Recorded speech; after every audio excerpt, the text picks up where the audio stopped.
தந்தையர் தினம். வேதாகமத்தில் பல தந்தைகளைப் பற்றி வாசிக்கிறோம். ஆனால் ஒரு முக்கியமான உண்மையை நினைவில் வைத்துக் கொள்ள வேண்டும். தந்தைகளை மதிப்பது தேவனுடைய கட்டளையாக இருக்கிறது. யாத்திராகமம் 20:12 உன் தகப்பனையும் உன் தாயையும் கனம் பண்ணுவாயாக. தந்தைகள் தங்கள் பிள்ளைகளை கர்த்தருடைய வழியில் வளர்க்க அழைக்கப்பட்டுள்ளனர். எபேசியர் 6:4 பிதாக்களே, நீங்களும் உங்கள் பிள்ளைகளை கோபப்படுத்தாமல் கர்த்தருக்கேற்ற சிட்சையிலும் போதனையிலும் அவர்களை வளர்ப்பீர்களாக என்று சொல்லப்பட்டுள்ளது. மேலும் தேவன் தம்மை ஒரு அன்பான பிதாவாக, அதாவது தகப்பனாக நமக்கு காட்டுகிறார்.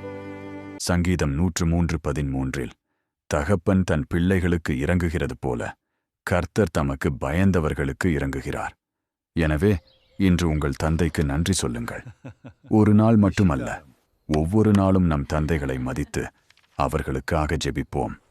அனைத்து தந்தையர்களுக்கும் யெஷுவா வைப்சன் தந்தையர் தின நல்வாழ்த்துக்கள்.